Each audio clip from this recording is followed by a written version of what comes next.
Most guys don't wake up one day not a sex addict, and by the end of the next they are. It's a progression. It's not the critic who counts, not the man who points out how the strong man stumbles or where the doer of deeds could have done them better. The credit belongs to the man who is actually in the arena, whose face is marked by dust and sweat and blood. Welcome to the Men in the Arena podcast, where we interview specialists in the realm of manhood. Each of our guests is an expert in their chosen field or cause as it relates to men. Our conviction is to call you into the arena of manhood, call you out of the faceless, nameless bleachers, and call you up to be the best version of you. Because when a man gets it, everyone wins. Enjoy today's episode. Men in the Arena Army, we salute you. Guys, thanks for listening to this episode of the Men in the Arena podcast. I am Jim Ramos, and I am here, as always, with the most faithful human on the planet, besides my wife, Shanna, Dale Culver. How you doing, man? I'm doing really good, Jim. Did I choke you up right now? Did I get you? Pull the heartstrings? That was beautiful. Oh, man. Yeah. He's fighting tears already. Yeah, so. Hey, man, I got to tell you, you heard Dan in the background. I'm really excited about having him on today. He is an addiction recovery coach in an area that you want to stick around and hear what he's helping guys and coaching guys through. It's going to be a great podcast episode, and with the lockdown that we've experienced in 2020, I think super appropriate for our guys. So, guys, tune in, listen up.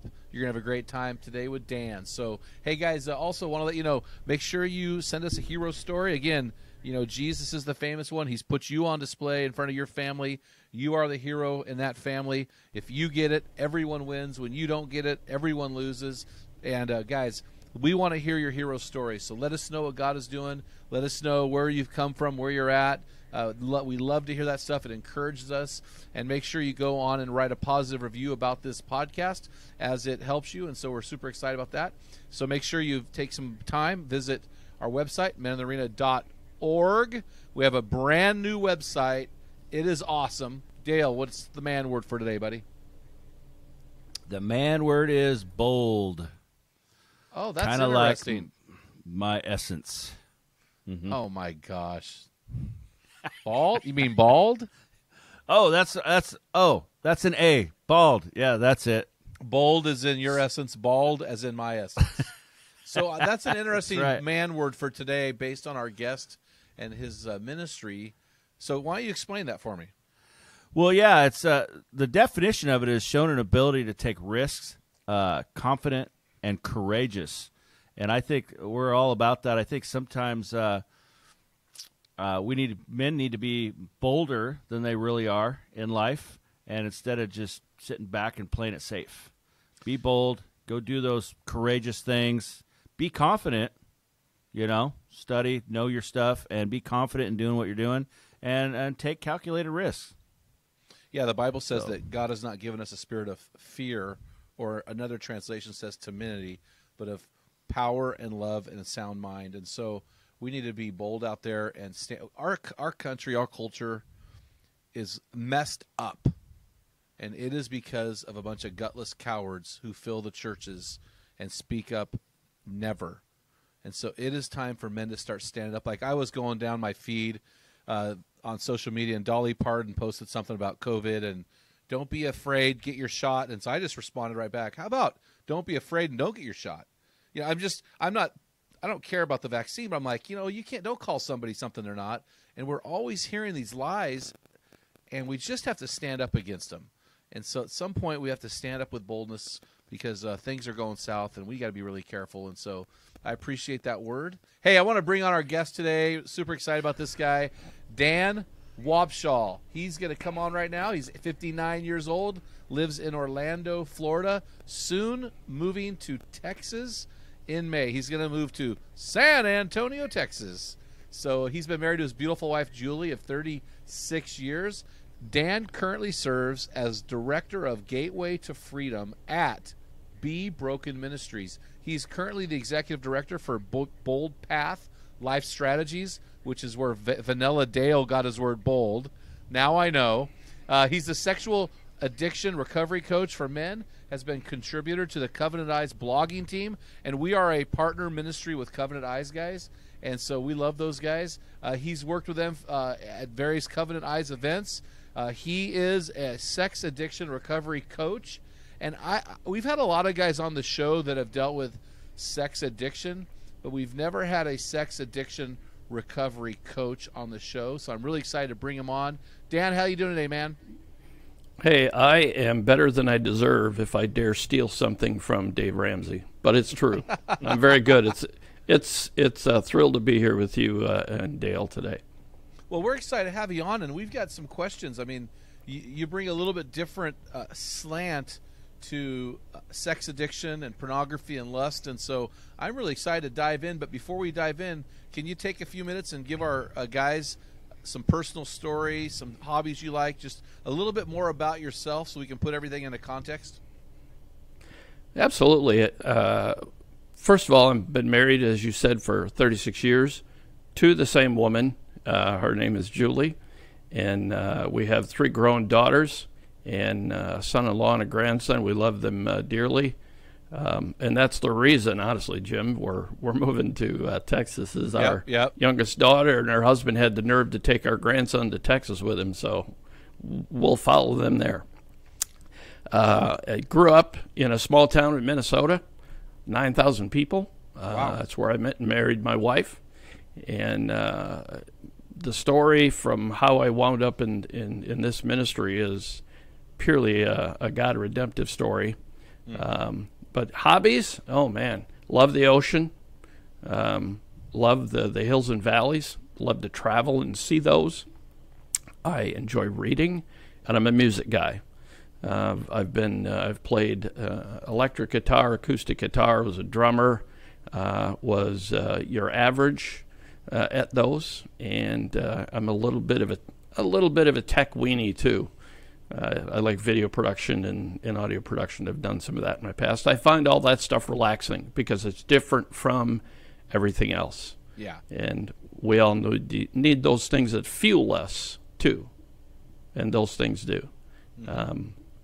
So very blessed right now, and it was my own 30-year addiction that brought me to this area of ministry. My own addiction was pornography and all that I carried into a marriage. And God saved me from it all, saved us from it all, and then in 2010 said, hey, it's time for you to go serve other men.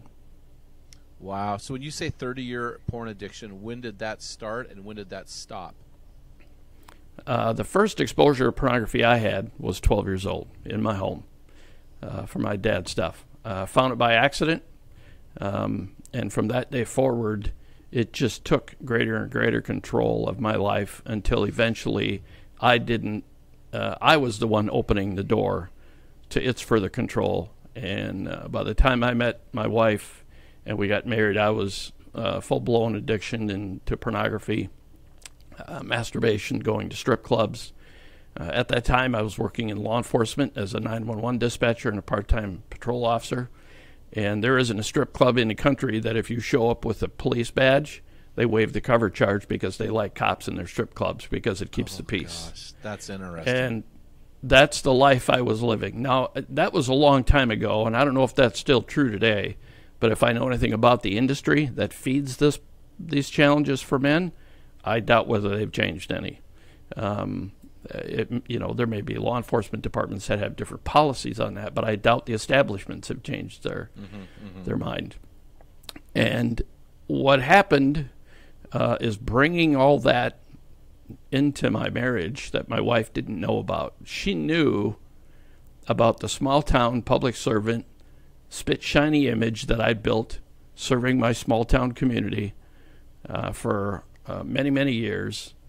But she didn't know the secretive dark guy that was running around behind, looking at the pornography. And when the computers came along, getting online, getting in the chat rooms and all the rest of that came along, until her suspicions were raised enough in 2003 that in the middle of the night she looked into my open office door that was open just a crack and saw what I was doing. And she caught you personally.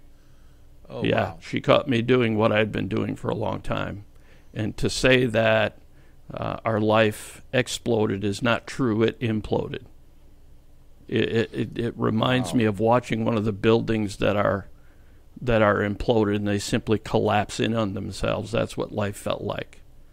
And what was still devastating, to be honest with you, when I think about it, and this smile is kind of to fend off the pain, is my wife had been married previously to a man who was verbally and physically abusive.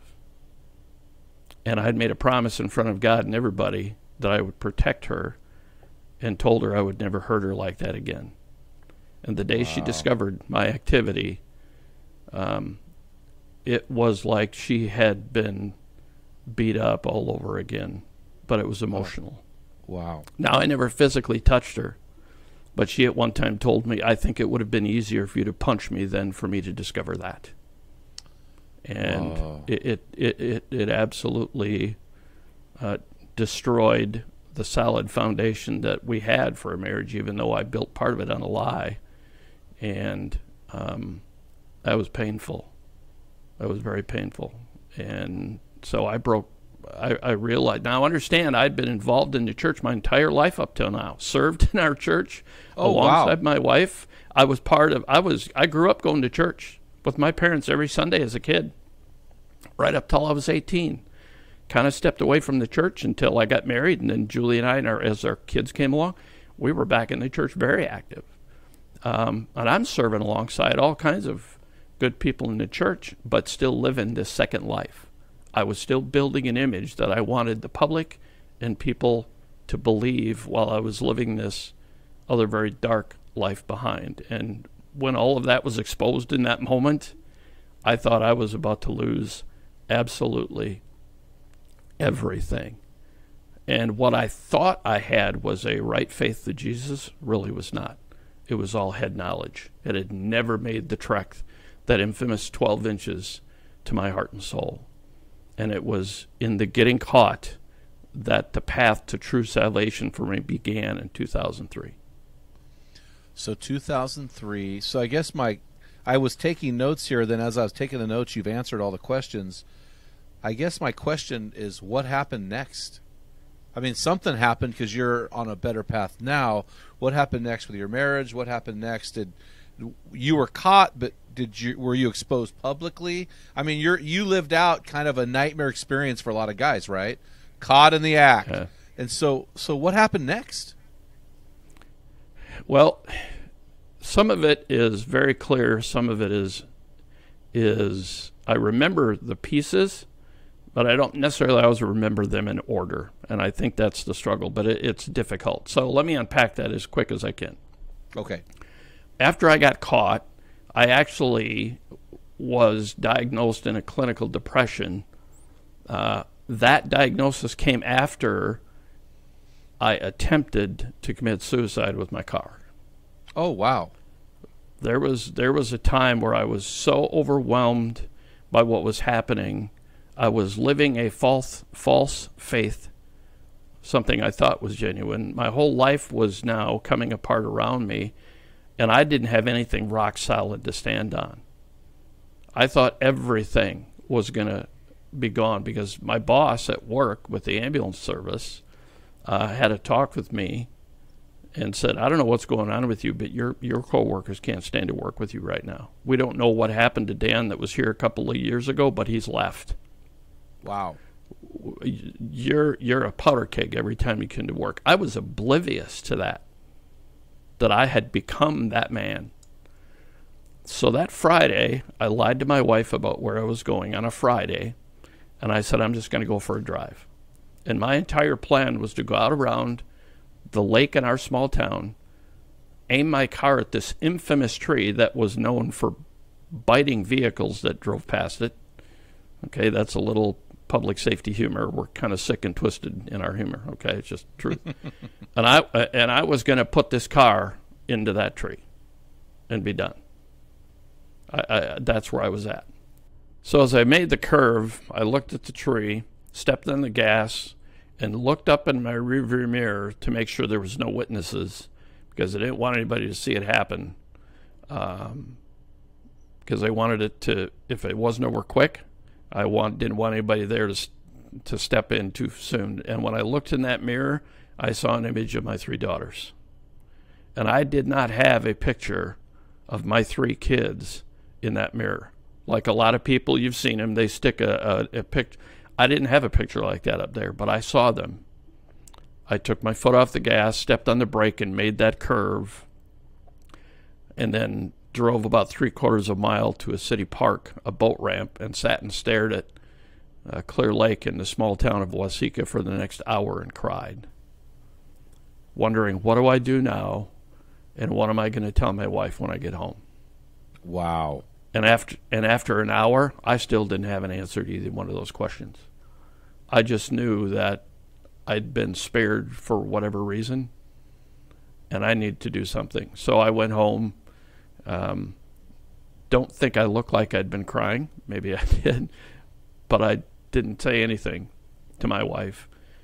But that next week, after some other thing happens that revealed how emotionally, and if I can use the word mentally, unstable I was, I went in to see a psychiatrist, and she said, you, my friend, are in a deep clinical depression, and you need help. Here's an antidepressant prescription. You start taking this today, and you and I are going to be visiting once a week for a while. Wow. That was the beginning of that part of the road back. Now understand, as I said before, I had a head knowledge of faith. I knew who God was. I knew of Christ. Knew very little about the Holy Spirit. But as God has sovereign control over everything, so much of this is hindsight, right? Life is full of amazing hindsight. I took a break from full-time emergency medical services work, and I began working at a computer company in our small town. They built custom computers. What I didn't know, God was in the midst of introducing me to a bunch of Christian men and a couple of Christian women.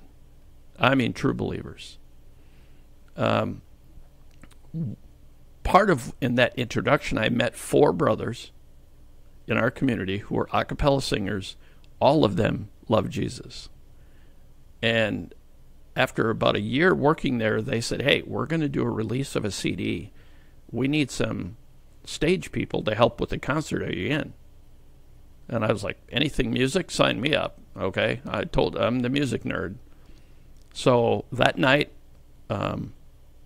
it was a Sunday night in March in 2004.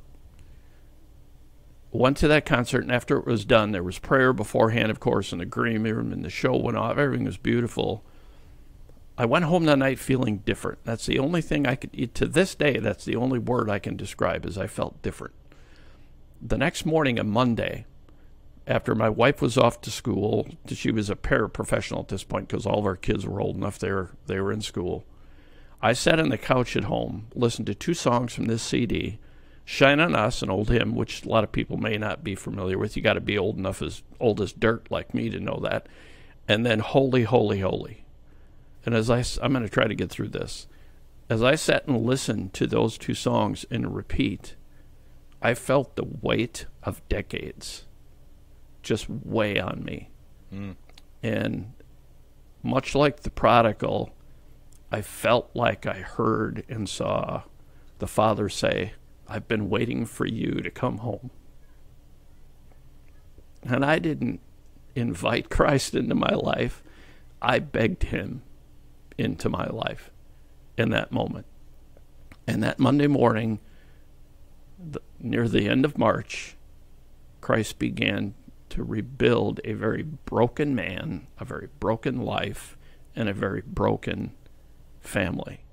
And 7 years later, after a lot of painful, hard work, a lot of mistakes, but a wife so filled with grace, I can't describe it, I was set free.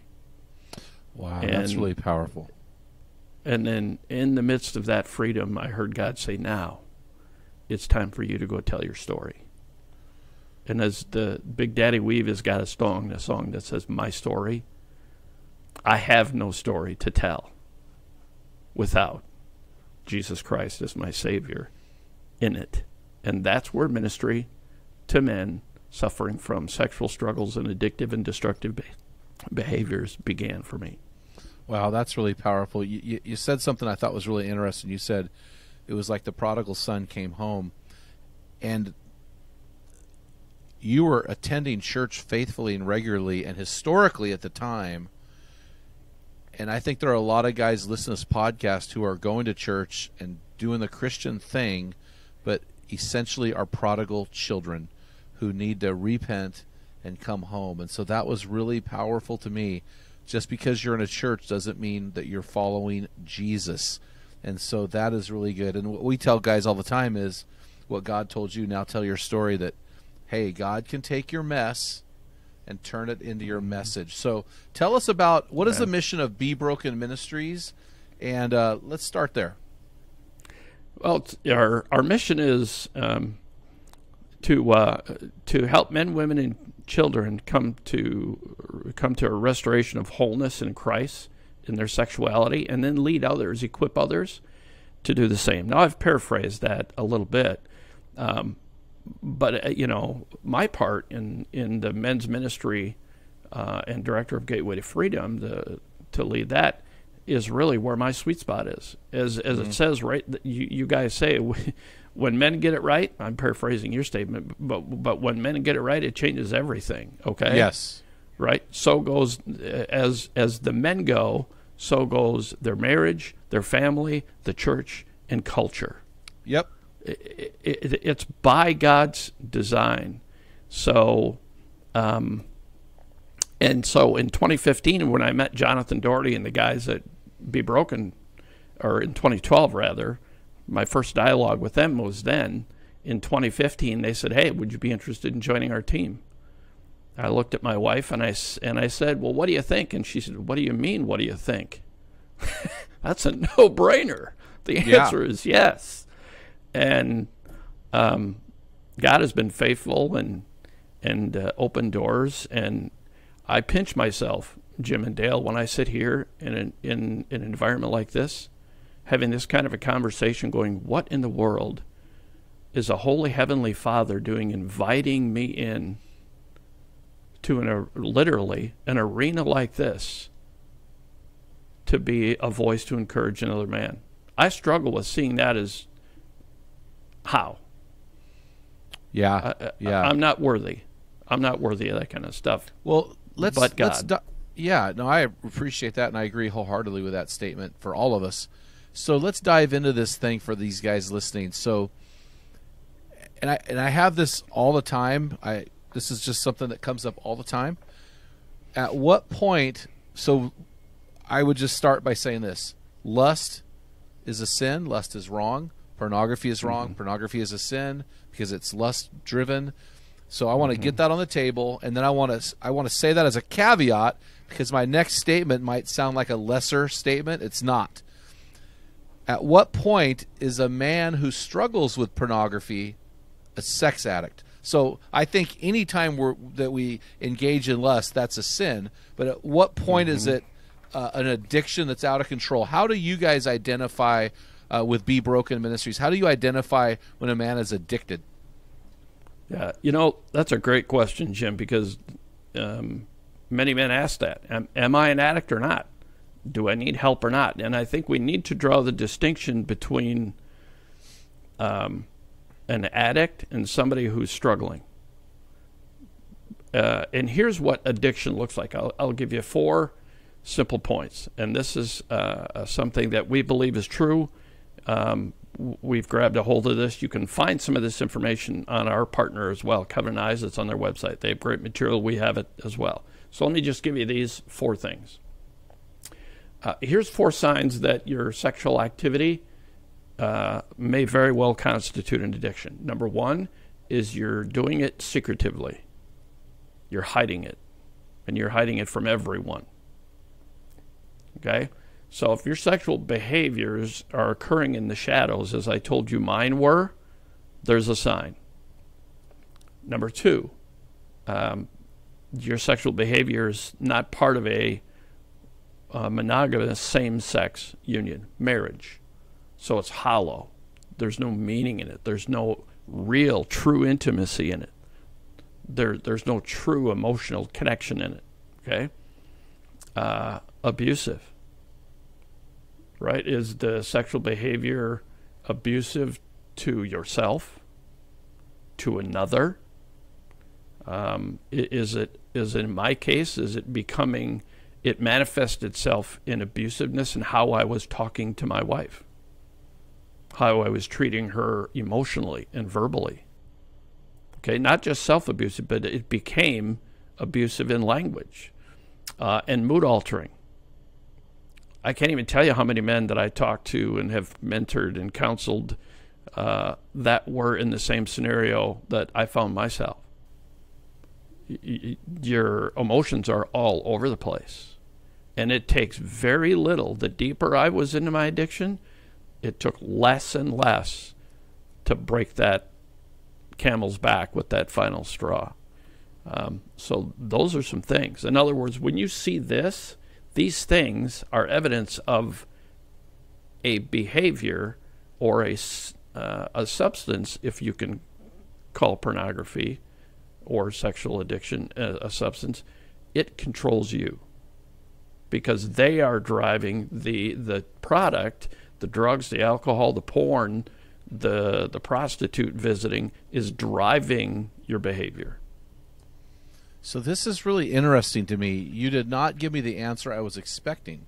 So you said the 4 signs that you're a sex addict are, if it's done in secret, number 1. Number 2, if it's not a part of a monogamous union between a husband and wife. Number 3, if it's abusive to yourself or another. Number 4, if it's mood altering. But I was surprised that you didn't mention the frequency of the pornography. You didn't mention masturbation and the frequency of that. And you didn't mention the progression of, let's say, watching a rated R movie all the way to acting out in a strip club or online or having an adulterous affair.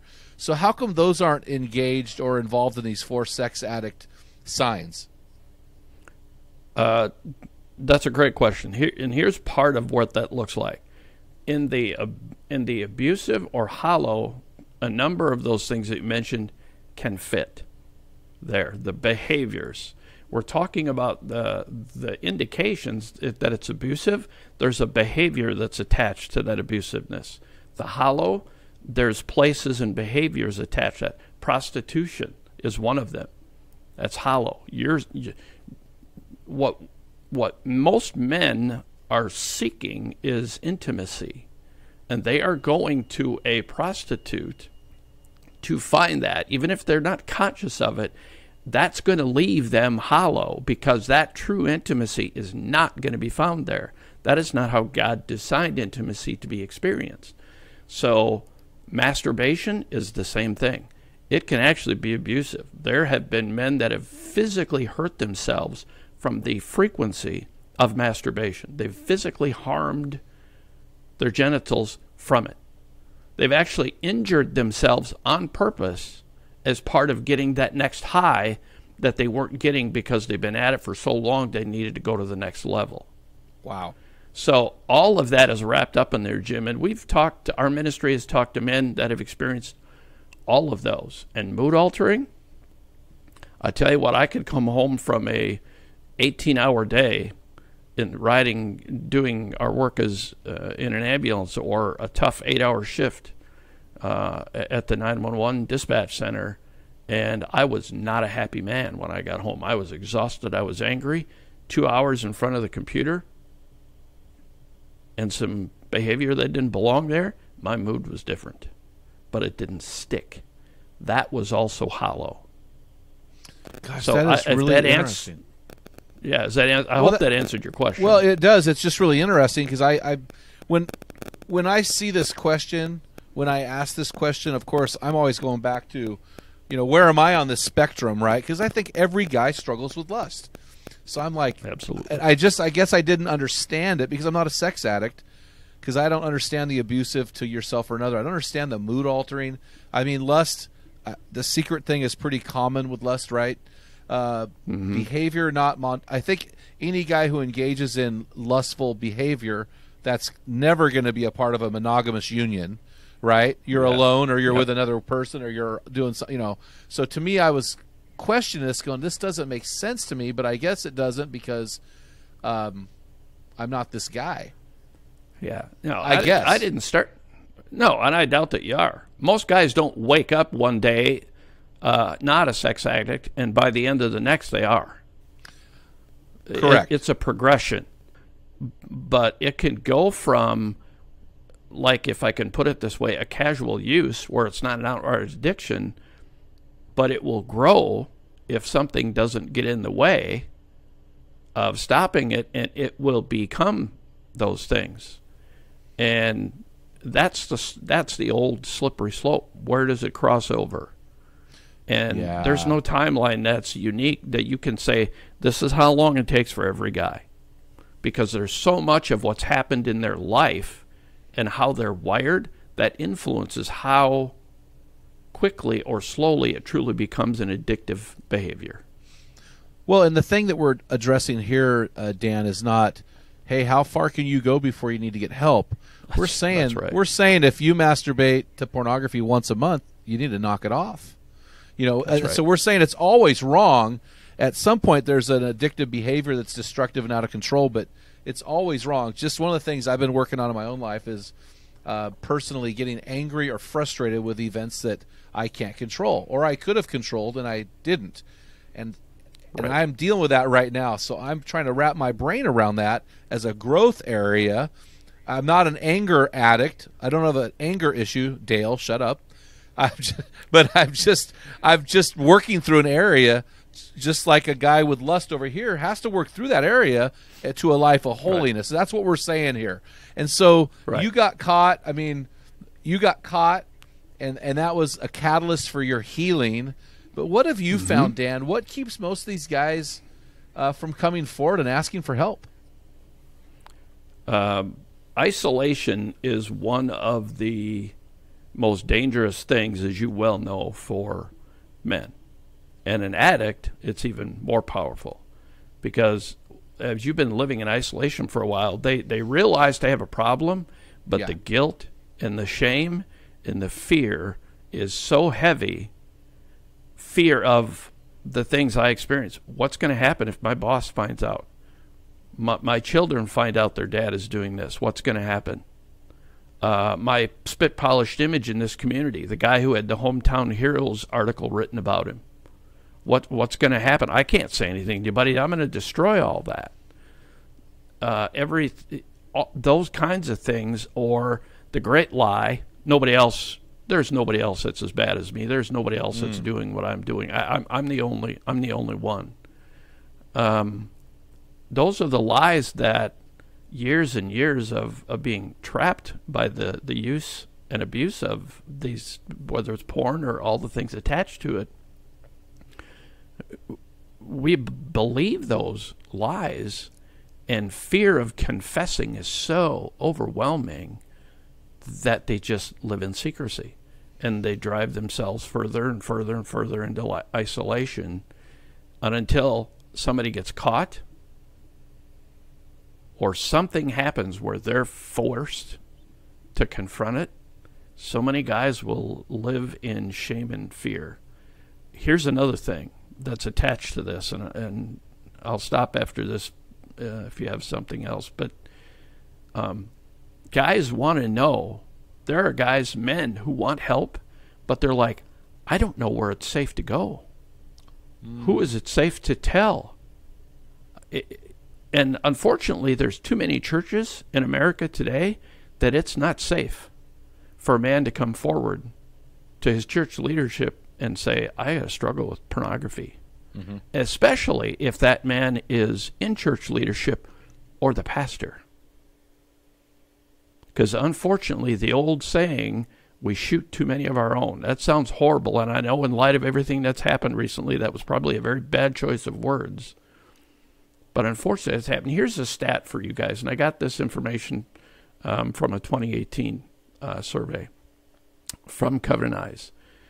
1 in 5 youth pastors and 1 in 7 senior pastors use porn on a regular basis and are currently struggling. That's a study done. 43% of senior pastors and youth pastors say they have struggled with pornography in the past. And over 65% of professing Christian men are using porn at least once a month. So the church is hurting. Yes. And they're not going to say anything because if you come forward to another man, say, I got to struggle. If that other guy that you're confessing to is struggling, he's going to say, I'll pray for you and retreat to the shallow end of the pool. He's not going to jump into the deep end with you because of the same exact fears. And I get it. They're legit. They're crippling.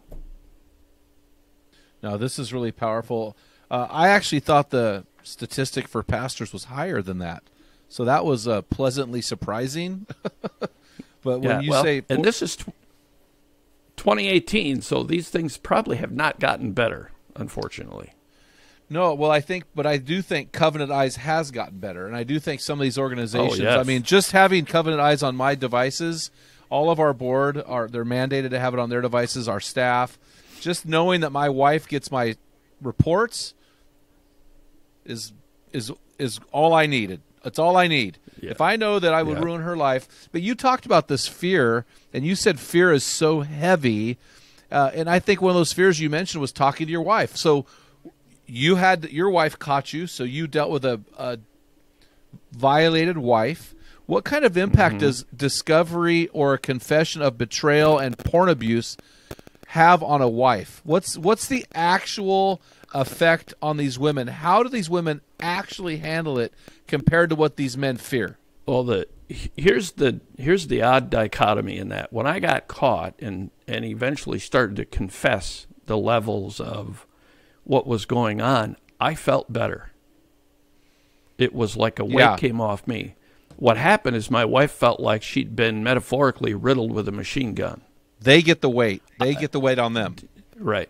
Yeah. And what is being discovered in fairly recent is they're doing studies, and as they treat wives, they are seeing symptoms that are post-traumatic stress in their nature.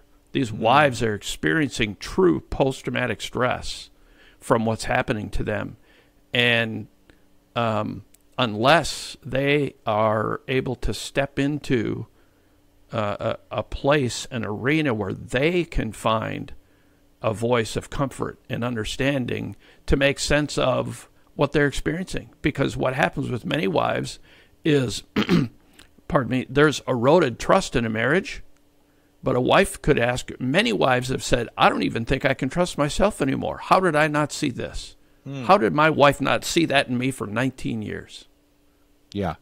And wives then they're questioning their own sound judgment. They're dealing with the real fear of, are my children going to lose their father? What about my financial security and retirement plans, the things I hoped that we would do as a retired couple? All this stuff is now in front of them, and it's crumbling. And they're in pain.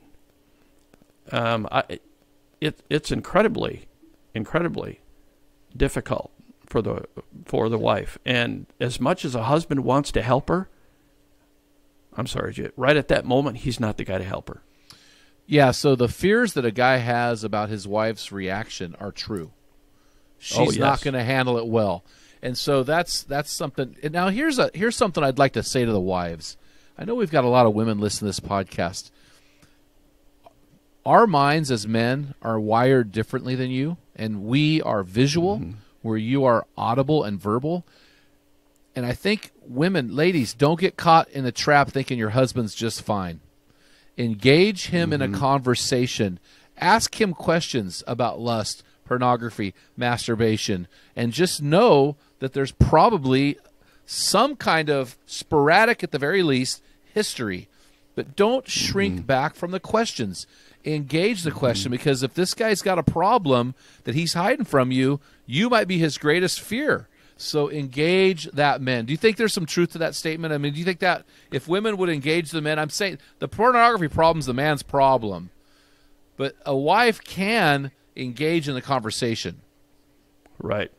And those are incredibly difficult conversations. Yes. It can be helpful. I will tell you this much. As deeply hurt, and I've seen it in other marriages, as deeply hurt as Julie was, eventually, after getting over the shock, numb, and the disbelief that occurs and then being angry, she eventually got to a point where I don't like to hear it, but I want to hear it. So that I know how to pray for you. I know how to talk to you. And here's the thing that can be easily missed, Jim, as you allude to these conversations. And this is in no way meant to minimize what any wife is experiencing at all. And I'm not making excuses for guys who made the choices I made. But, and this goes for men as we go the other direction, but we're speaking to the wives for a minute.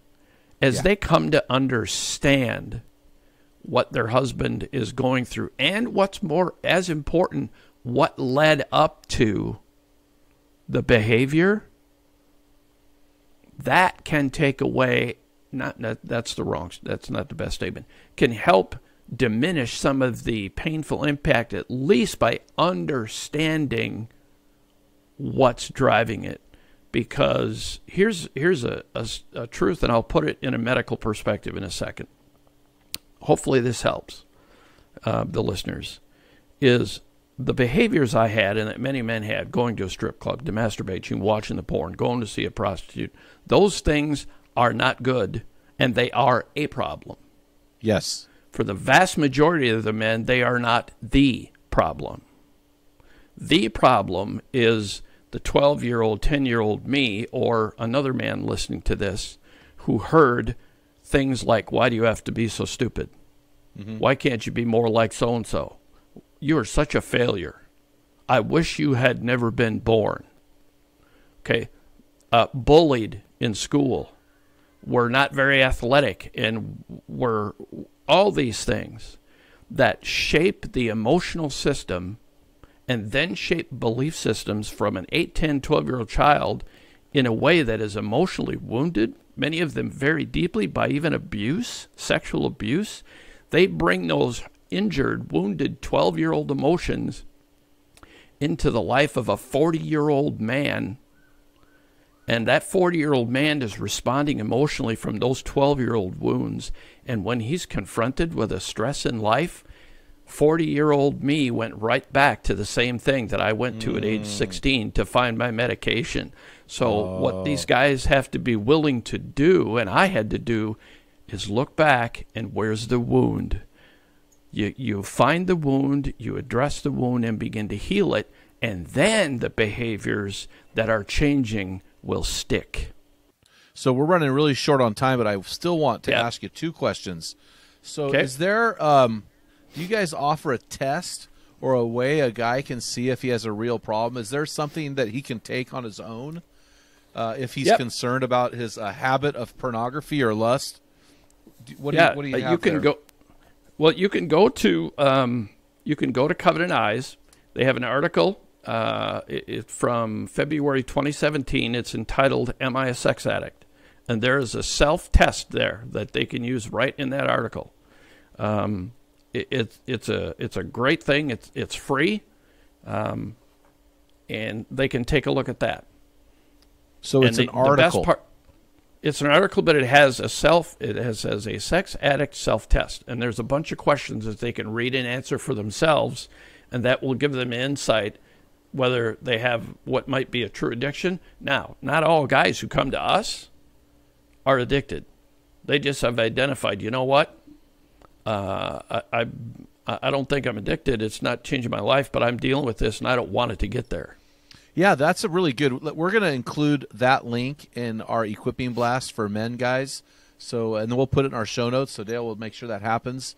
So that's really good. I really appreciate that. You're the first guy I've ever heard or interviewed that had access to some kind of self-assessment, so a guy can figure out, okay, how deep is this destruction running? So last thing I want to know is how your ministry helps guys. You're a sex addiction coach. How does a man who's listened to this show, how does he get help? Where does he need to go? How can you help that guy? Simple thing is to go to our website, which is BeBroken.com. There will be a tab there labeled Men. You can click on that tab. There's some resources there.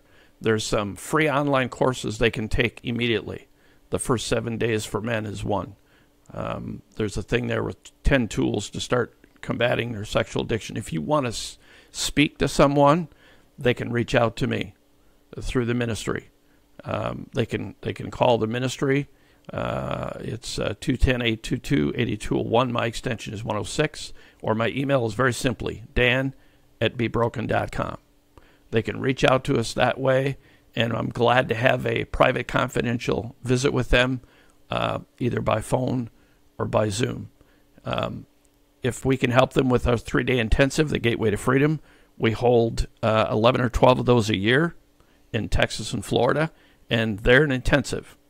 They're staffed by counselors and recovery specialists like myself and Jonathan Doherty, and you're going to spend 3 days digging into some of the things we've talked about here and much more. And we have licensed counselors that are part of our team with decades of experience in sexual addiction recovery. That's one place. If we are not the place for a man, we will help him find one. We have a national network of other providers of workshops, of licensed therapists and counselors, small groups, support groups. We'll point him. If we're not the one for them, we'll do everything we can to point him to the right one. I appreciate that. So they can go to your website, which is BeBroken.com. BeBroken.com, and they can check out what it costs for the intensive, what your fees are, and all that information. Man, thanks so much, Dan. Hey, guys, let's get our boots on the ground before we say goodbye to Dan today. And we're going to include in the show notes, we're going to include in our weekly equipping blast that we'll send out along with this podcast, the link to the Covenant Eyes assessment. Hey, guys, I want you to go take that assessment. I think every guy struggles with lust on some level. At least 99% of them do. I think that other 1% is a liar. And so go take that test. See where you're at. I think that'll be really, really helpful. And if you have identified, hey, man, this is something that needs to be dealt with, hit these guys up at BeBroken.com. And, man, they're here to help you and serve you guys. So, Dan, thanks so much for coming on the show. I sure appreciate the time you took. And you're in a battle, man. This is a huge battle in our country. So thank you so much for being a champion for it. I appreciate it, Jim, Dale, and Jim. It's a pleasure to be here. It's an honor to step into the arena. And a final thing is, guys, you can't win this battle alone. Yeah.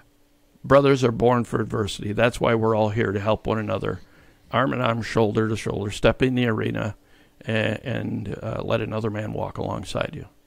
Yep. Get in the arena, guys. Get out of the bleachers. So, Dale, you want to drive us home, brother? Until next time, feel the wet sand on the arena floor. Hear the deafening roar of the crowd.